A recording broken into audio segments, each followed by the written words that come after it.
자, 유아 세례 가지고 있는 신학적 의미 여러분들 강의 한번 보시게 되면 성경적 근거 있고요. 그다음에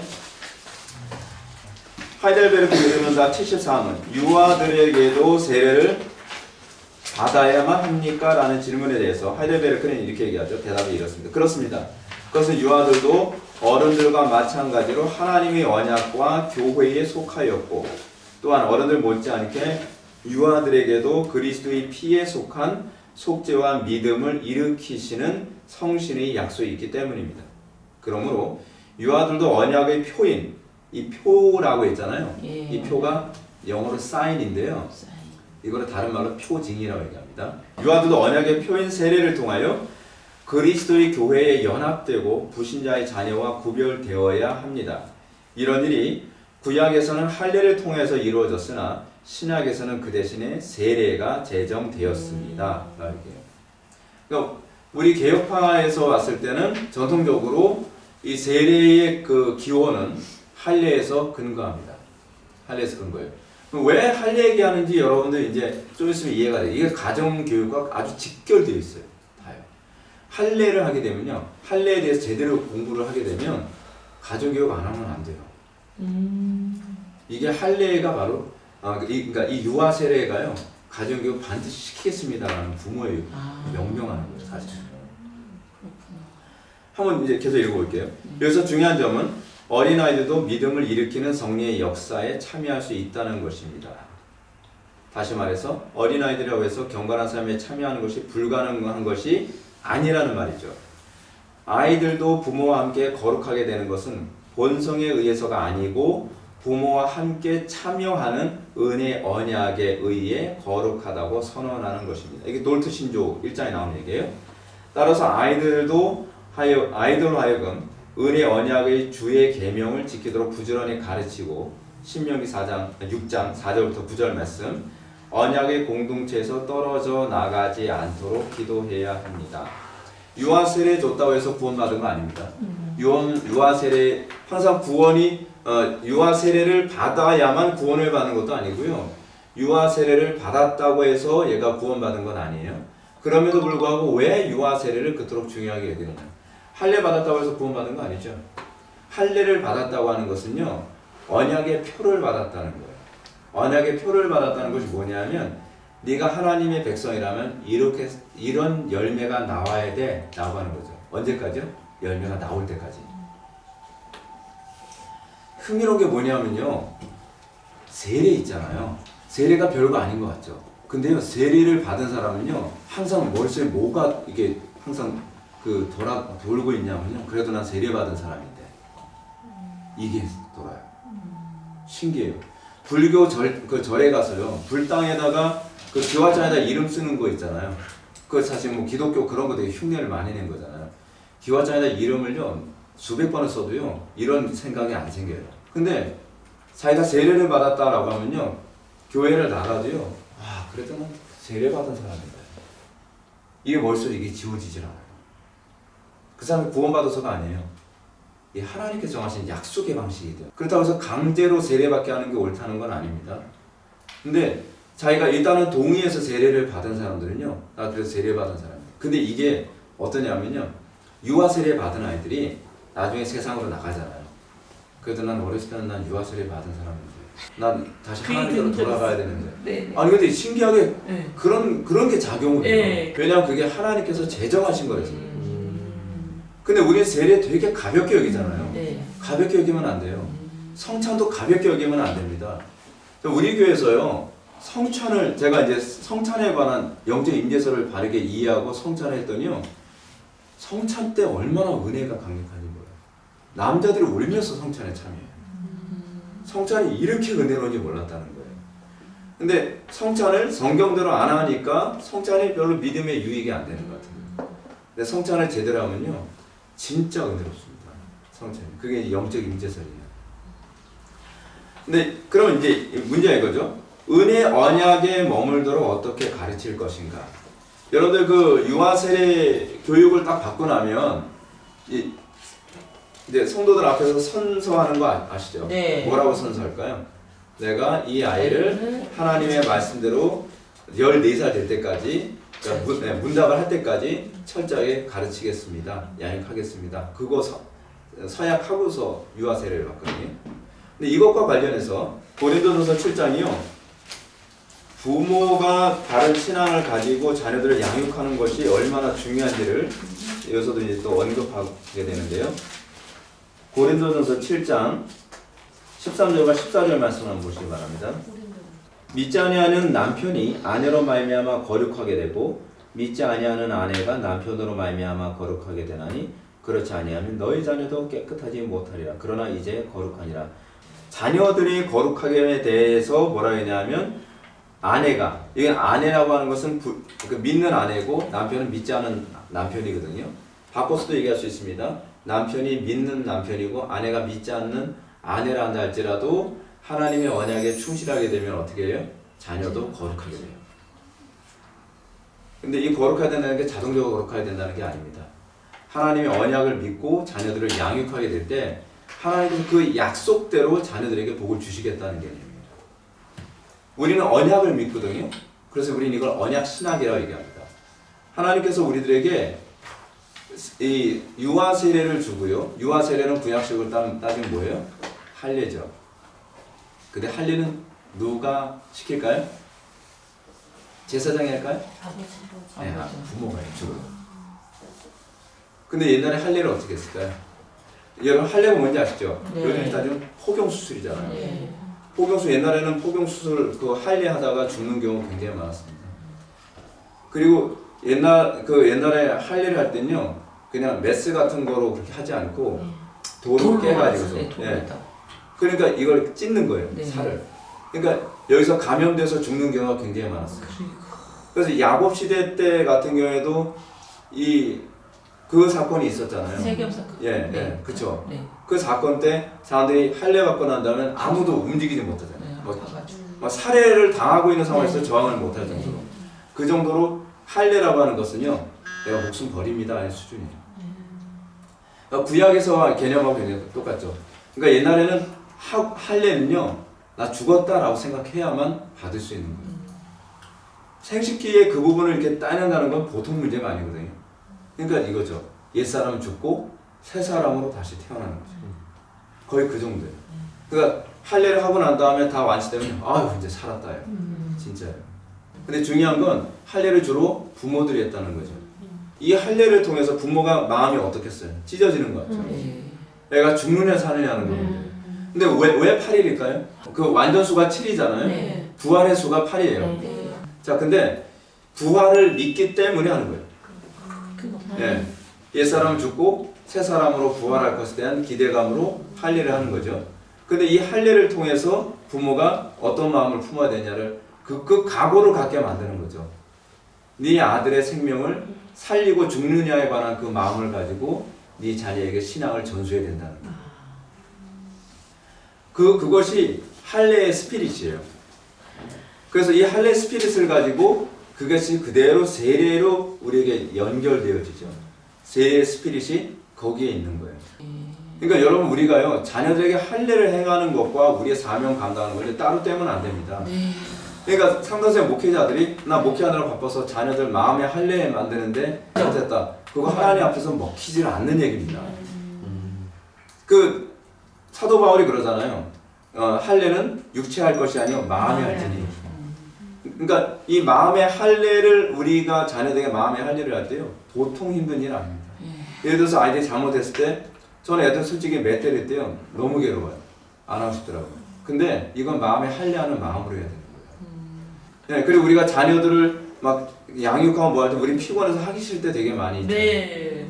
할례하는 마음. 그러니까 그 속에서 할례라고 하는 것은 이는 더러운 것을 제함이라.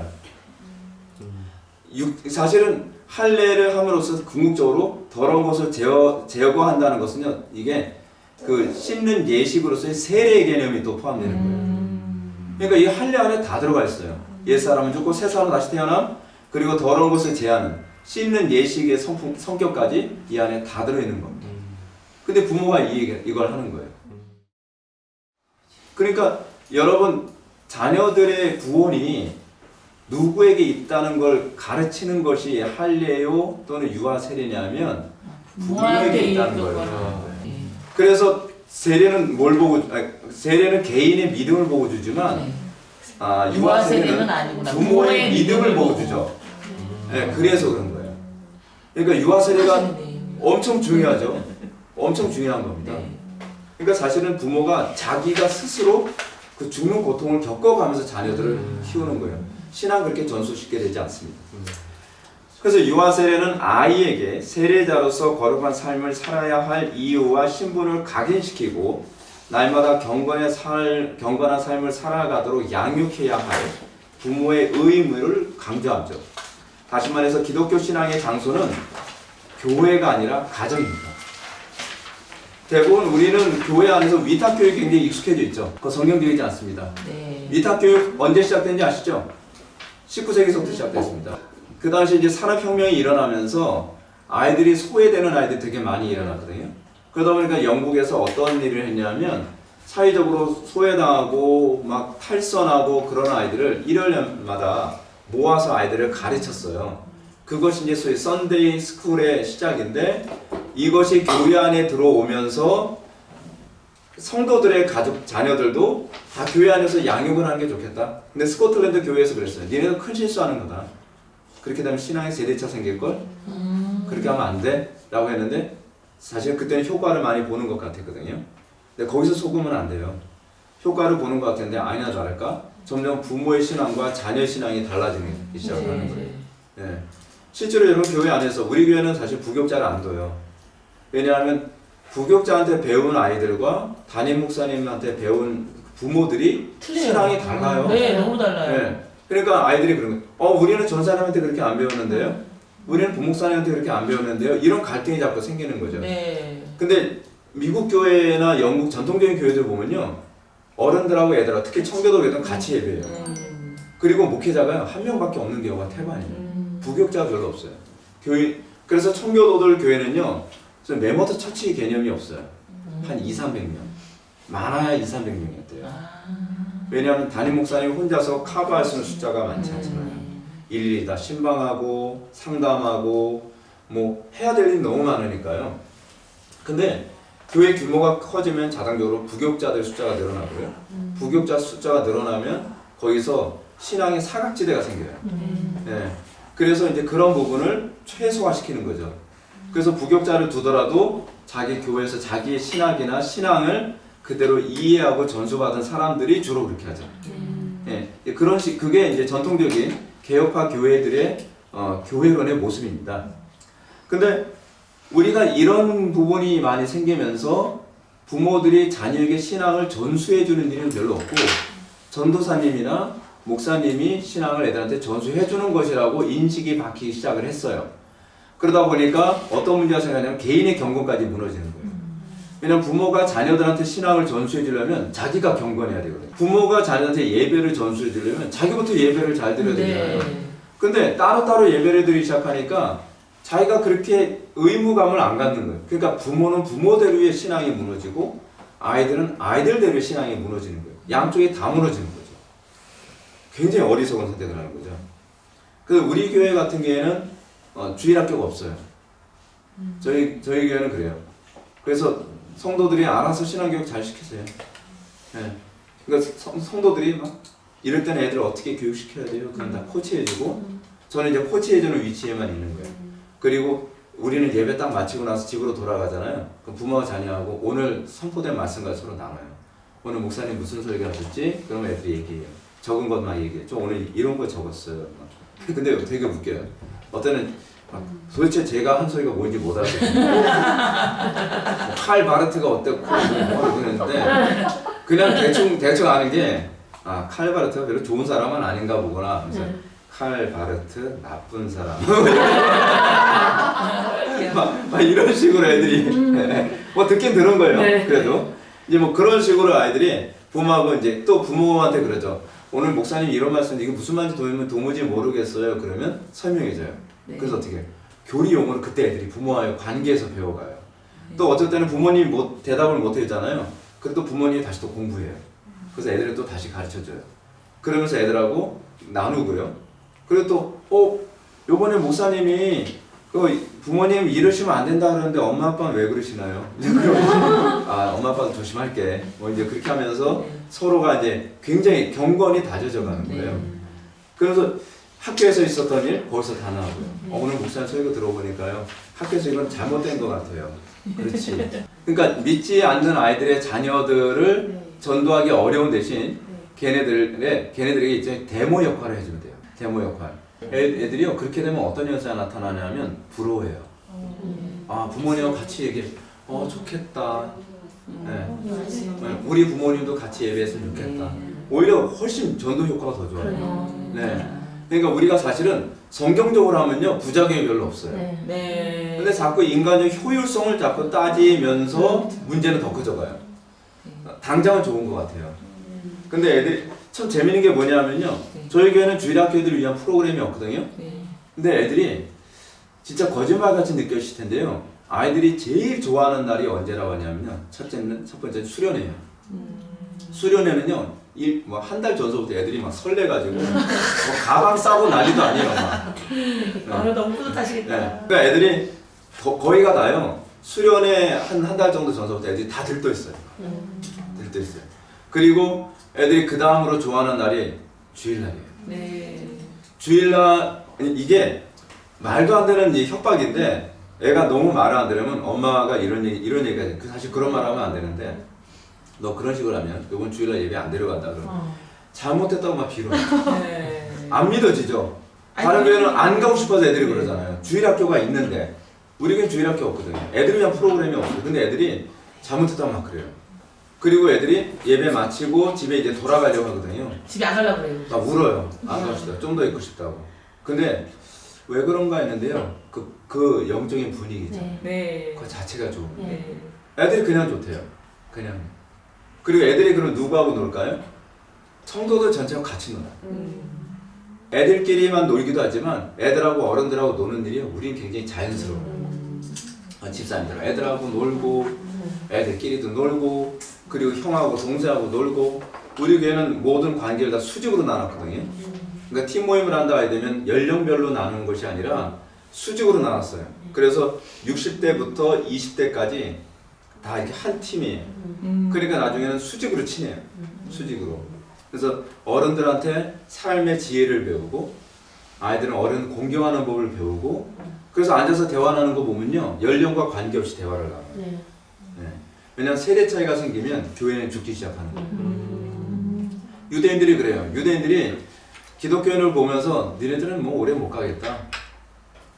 유대인들은 그렇게 얘기하거든요. 신앙의 세대 차이는 곧 그 종교의 멸망을 의미합니다. 그래서 걔네들은요. 전 세계 어느 나라를 가더라도 예배 방식이 똑같아요. 그리고 걔네들은 어른과 아이들이 같이 예배를 해요. 내 신앙이 내 자녀들에게 전수되지 않으면 그 세대 차이가 생기면 그 종교는 없어지겠다는 것이 유대인들의 사고예요. 근데 우리나라는 옆 교회하고도 예배 방식이 다르잖아요. 한 교회 안에서도 네. 어른 예배와 아이들 예배가 다르잖아요. 네, 그건요 자살골이에요. 네. 근데 개혁파 교회는요 어느 교회를 가든지 예배 방식이 거의 다 똑같아요. 그러니까 개혁파에서 신앙생활 하던 분들은 우리 교회하고 되게 흡사하네. 다 그런 얘기 되게 많이 해요. 왜냐하면 개혁파는 예배 모범이라는 기본 폼이 있거든요. 그냥 되는 대로 막 예배를 막 만드는 게 아니라요. 전통적으로 내려온 예배 모범이라는 게 있어요. 그 폼에서 크게 벗어나질 않아요. 우리 교회도 그 예배 모범 안에 있는 거거든요. 그러다 보니까 다른 교회에서 개혁파 교회에서 신앙생활 하던 사람은 우리 교회 와도 별로 예배에 대한 거부감이나 낯설음이 없는 거예요. 근데 사실은 모든 교회들이 그래야 돼요. 그래서 성도들이 어느 교회 가든지 세대 차이를 느끼지 않아야죠. 그러니까 기독교는 굉장히 치밀합니다. 사실은 성경적으로 안 해서 그래요. 자녀들한테 전수해주는 풍토가 생기잖아요. 그러면서 어떤 현상이 나타나냐면 나이가 들잖아요. 우리가 이제 늙잖아요. 늙고 아이들이 이제 어른이 되잖아요. 아이들의 신앙이 부모의 노년에 세상을 떠날 때쯤 됐을 때 아이들의 신앙이 도움을 줘요. 이게 굉장히 묘합니다. 어렸을 때는 부모가 자녀들의 신앙을 끌어주는데 아이들이 성인이 되고 부모가 노년이 되면 아이들의 신앙이 부모들의 신앙에 돌봄 역할을 해요. 그러면서 서로 윈윈 해가는 거예요. 같이 가요. 네. 너무 아름답잖아요. 네. 네. 정말 아름답죠. 네. 근데 문제는 주일학교 뭐 학생부, 청년부 막 이렇게 다 나누면서 신앙적 대화를 안 해요. 신앙적 대화하면 가정에서 분란이 나요. 왜냐하면 이런 얘기가 나요. 부모님의 신앙과 내 신앙은 달라. 네. 맞아. 그렇게 되면 아니 다를 수가 없잖아요. 네. 근데 다르면 신앙적 대화는 금기시예요. 가정 안에서. 신앙 대화는 또 싸운다. 근데 가정 안에서 신앙생활에 이게 통일이 되니까요. 신앙생활이 유연제가 돼요. 가정 안에서요. 저는 이게 너무 좋은 거예요. 성도들도 다 가정에서 아이들하고 있었던 얘기를 이렇게 하면 요번에 우리 큰아들이 이런 얘기 하던데요. 우리 동인이 막 이런 얘기해요. 뭐 이런 얘기. 그래서 되게 흐뭇해요. 왜냐 다 공감하고 네. 다 교통이 되는 주제들이니까요. 그러나 그 다음 패러그래프요. 가정은 자녀들의 은혜 언약을 위한 최고의 시청과 교육의 장소입니다. 저는 이게 굉장히 중요하다고 생각해요. 은혜 언약의 가장 좋은 시청과 교육 장소가 가정이에요. 제가 이제 자녀 교육을 했을 때 가장 중요시 여기는 게 뭐냐면 저는 집사람과 저와의 관계를 통해서 성도의 서로 교통함 또는 하나님의 형상의 이 저희 교통함을 보여주고 싶어 하거든요. 그리고 아이들 교육할 때 하나님이라면 과연 나를 어떻게 교육하셨을까? 그 방법을 계속 적용을 해요. 그래서 저는 우리 애들한테 정말 감사한 게 뭐냐면요. 우리 아이들은 힘들면 가정으로 와요. 가정이 제일 좋대요. 가정이 제일 행복한 장소, 따뜻한 장소. 그리고 애들이 문 닫고 사는 일이 거의 없어요. 항상 문 열고 살아요. 그리고 제가 이제 그 교회에 있다가 퇴근해서 이제 집에 딱 들어오면 자기 방에서 뭐 놀든지 공부 숙제를 하든지 그러면 애들이 쪼르륵 나와요. 아빠와 같이 얘기하고 싶으니까. 그런 분위기들. 그래서 아이들이 가정은 너무 좋은 거야. 가정은 행복한 곳이야.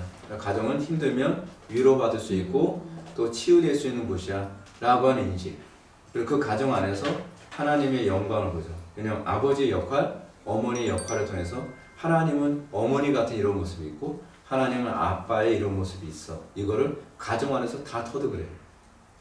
그래서 아이들한테 성경 말씀도 어쩌다 한 번씩 얘기해주고 그러면 굉장히 공감을 하죠. 그러니까 가정만큼요 좋은 시청과 교육으로서의 신앙 장소가 없어요. 근데 우리는 가정을 거의 포기를 해버렸죠. 그래서 아이들의 신앙이 전수가 잘 안 되는 그런 현상이 나타납니다. 따라서 가정이 잡아당기는 것과 교회가 잡아당기는 것이 반대일 때는요, 가정이 자녀들의 영혼을 은혜 언약으로부터 떨어뜨리는 가장 심각한 반인물이 됩니다. 교회에서는 이렇게 가르쳤는데 가정에서는 정반대로 가르쳐요. 어떤 애들이 신앙 잘 들어가는지 아세요? 예수 안 믿는 애들, 안 믿는 부모를 가진 아이들이 신앙이 더 잘 들어가요. 그러게요. 맞아요. 네. 그 이유가 뭐냐면요, 걔네들에게서 모델은요, 제가 이제 전도사 생활할 때 보면 걔네들의 신앙의 모델은 저예요. 네. 전도사님이 자기의 모델이어야 되는 거예요. 그렇죠. 근데 부모님이 교회의 직분자이거나 교회의 신자일 경우에는 제가 아무리 잘 가르쳐도 부모님이 야, 꼭 그렇게까지 주의 성수 안 해도 돼. 야, 그렇게까지 안 해도 돼. 그러면은 그냥 그게 무시돼 버리고 그게 기준이 돼 버리는 거예요. 그러니까 교회에서 요 가르치는 것을 탄력받게 만드는 곳이 가정이어야 되는데 교회에서 가르치는 걸 부정하는 역할을 하는 것이 가정이 되면 아이들은 배나 더 지옥 자식 되는 겁니다. 믿음 잘 안 들어가요. 그래서 제가 주로 열매를 어떤 애들한테 많이 맺었냐면 부모님이 예수 안 믿는 애들. 네. 그 청년들이 예를 들어서 이제 우리 교회에 이제 새 신자가 왔는데 청년이 솔로로 왔을 경우에는 쟤는 그냥 믿음 잘 들어야겠다. 그럼 웬만하면 다 들어가요. 근데 부모하고 같이 온 애들은 나중에 부모하고 같이 떠나더라고요. 그러니까 부모가 다른 교회에서 잘못 신앙생활한 그 패러다임을 잘 안 버리려고 그래요. 근데 애는 안 가고 싶어 하는데 부모 때문에 결국 교회로 오게 돼요. 그럴 때는 되게 마음이 아파요. 자, 그것과 관련해서 신명기 6장 4절부터 9절 말씀 여러분들 교재 보면 나와 있죠. 근데 이게 참 흥미로운 게 이게 다 부모에게 주는 명령입니다. 4절부터 5절 보면 언약의 백성, 다시 부모와 자녀가 궁극적으로 도달해야 될 목표를 4절부터 5절에서 제시합니다. 우리 하나님 여호와는 오직 유일한 여호와시니 너는 마음을 다하고 뜻을 다하고 힘을 다하여 내 하나님 여호와를 사랑하라. 궁극적으로 자녀 양육의 목표가 어디 있어요? 여호와를 사랑하라. 여호와를 사랑. 다른 말로 예배잖아요. 그 대강령 중에 첫 번째 강령이잖아요. 근데 이 첫 번째 강령이 뭐라고요? 다 예배 강령이에요. 예배란 뭐예요? 마음을 다하고 뜻을 다하고 목숨을 다하고 힘을 다해서 하나님을 사랑하는 것이 예배예요. 그런데 아이들한테 예배를 등한시하게 만들어요? 그거는 잘못 가르치는 거죠. 네. 어떻게 하든지 예배를 생명처럼 여기는 거예요. 우리 한국 초대교회 때 그런 일이 되게 많았어요. 한국 초대교회 때는요, 굉장히 사람들이 순수했잖아요. 네. 주의 성서를 목숨처럼 여겨야 됩니다 라고 목사님이 가르치면 아멘 하고서 이제 자녀들의 양육을 하는데, 어느 날 이제 추운 겨울에 이제 자기 딸을 데리고서 예배당에 가다가 딸아이가 미끄러져, 이건 교회사에 나오는 얘기거든요. 미끄러져서 엉덩방아를 쪘는데 꼬리뼈를 그냥 돌하고 찍은 거예요. 그럼 얼마나 아파요? 걷지도 못해요. 근데 너무 아파서 막 우니까 엄마가 뭐래? 일어나. 하나님이 예배하러 가는데 이것 때문에 빠질 순 없다. 그래서 데리고 가서 예배하게. 그러면서 마음을 다하고 뜻을 다하고 목숨을 다하고 힘을 다해서 하나님을 예배한다는 게 그냥 말로만이 아니라 이렇게 전수되는 것이구나. 그런 거죠. 부모는 이 말씀을 마음에 새겨야죠. 우리 한번 찾아봅시다. 신명기 6장. 이걸 일명 쉐마라 그러잖아요. 쉐마. 네. 이스라엘아 들으라라는. 들으라라고 하는 말이 히브리어로 쉐마입니다. 쉐마인데 더 적절한 번역은 들으라가 아니라 청종하라예요. 듣고 행하라예요. 듣고 행하라. 그 더 좋은 그 한글 번역이 있는데 신명기 6장 4절부터 9절. 청종하라. 자, 이스라엘아 들으라. 우리 하나님 여호와는 오직 유일한 여호와시니 너는 마음을 다하고 뜻을 다하고 힘을 다하여 내 하나님 여호와를 사랑하라. 율법의 대강령이죠. 그리고 6절 보면 6절이 이겁니다. 오늘 내가 내게 명하는 이 말씀을 너는 마음에 새기고. 누구 마음에 새겨요? 부모 마음. 부모 마음이에요. 네. 자녀 마음에 새기려고 하는 게 아니라 부모 마음에 먼저 새기라는 거예요. 대부분 부모들이 자기 마음에는 안 새기고서 마음에 새겨 이 자식아. 네. 그러잖아요. 네. 근데 정작 부모는 마음에 안 새기고, 그렇죠. 먼저 부모 마음에 먼저 새기라고 명령하고 있습니다. 그리고 7절 내 자녀에게 부지런히 가르치며. 부지런히 가르치는데 전제가 뭐예요?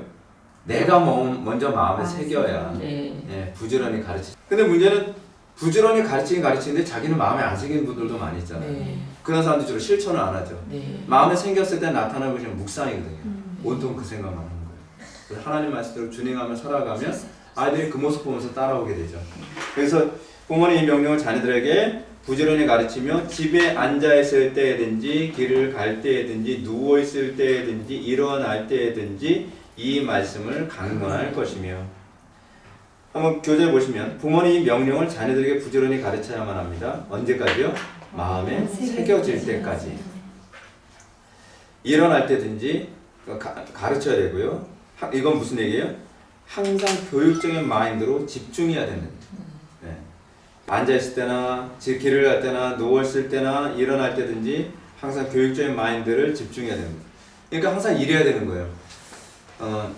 엄마 나 요번에 뭐 갖고 싶은데 사주세요. 그러면 지금 이게 사주는 게 신앙에 유익이 되나 안 되나? 네. 당장 사주는 게 유익이 되나 없거나. 예를 들어서 제가 이제 우리 자녀들이 아빠 뭐 사주세요. 그럼 사줄게. 근데 언제까지 기다려? 근데 그 이유는 뭐냐면 언약 신학을 갖게 만들기 위해서. 네. 아빠 저 요즘 재밌는 영화인데 이거 보라도 될까요? 그 영화가 성경적으로 괜찮지 어떤지 점검해보고 이제 그런 부분 하나서부터 10까지 다 성경적으로 적절한가 어떤가를 항상 진짜 매사에 모든 면에서 예민하게. 근데 그건 어떻게 해야 될까요? 내가 마음에 새겨져 있어야 돼요. 내가 그것에 그러니까 소위 이거 내가 무장돼 있어야 되는 거예요. 네. 내가 무장돼 있어야 무장된 자녀들을 양육할 수 있는 거죠. 네. 목회자가 무장돼 있어야 성도들을 무장시킬 수 있죠. 네. 동일한 원리죠. 그죠? 이는 자녀들에게 본을 보여야만 합니다. 그리고 8절 너는 또 그것을 내 손목에 매어 기호로 삼을 것이며 이거 내 손목에 매어 기호로 삼으라. 뭐야? 행동으로 보여주라는 얘기입니다. 이게 손목이라는 얘기는 그냥 손목이 아니라요. 이거를 그 유대인들은 텔라핀이라고 하는 걸 하죠. 손목에 그걸 하잖아요. 해가지고 손목을 자꾸 묶어요. 이마에도 묶고요. 근데 그걸 그냥 문자적으로 지키는 거예요. 근데 실질적으로는 이 테라핀이라고 하는 것을 하라고 하는 목적이 뭐냐면 네 미간에 붙여 표를 삼고 했을 때 미간은 되게 인간의 지성과 사고를 상징하는 거였고 손목은 행동을 상징하는 의미거든요. 그러니까 행동으로 본을 보이고 그리고 너의 지성과 사고를 통해서도 본을 보여라 라고 하는 얘기거든요. 따라서 이 말씀은 하나님의 말씀을 모든 사고와 판단의 기준으로 삼으라는 뜻이며 부모는 자녀들에게 지성과 사고를 사용하여 하나님을 사랑하고 경외하도록 가르쳐야 한다는 얘기입니다. 그러니까 사회적으로 새로운 풍토가 계속 벌어지죠. 동성애라든지 뭐 새로운 어떤 문화들, 철학들 뭐 여러 가지 생길 때 어떻게 해요? 그냥 뭐 요번에 저 BTS 그 공연 가도 돼요? 아 그래 가. 막 이러고 있는 게 아니라 그 부분에서 판단할 수 있는 기능을 자꾸 심어주고 새로운 어떤 흐름에 관해서도 아이들과 자꾸 대화를 나누고 그래서 아이들이 그 부분에 스스로 판단하고 분별할 수 있는 기능을 만들어줘. 누가 해야 된다고요? 부모가 해야 돼. 그래서 자꾸 교회에 자꾸 얘기하는데 그건 아니에요. 교회를 얘기해야 되면 부모의 영적인 그 무장이 자꾸 느슨해지죠. 9절은 뭐예요? 또 내 집 문설주와 바깥문에 기록할지라. 그리고 이 말은 하나님의 말씀만이 가정을 온전히 주관토록 하라는 얘기입니다. 이 정도로 철두철미해야 됩니다.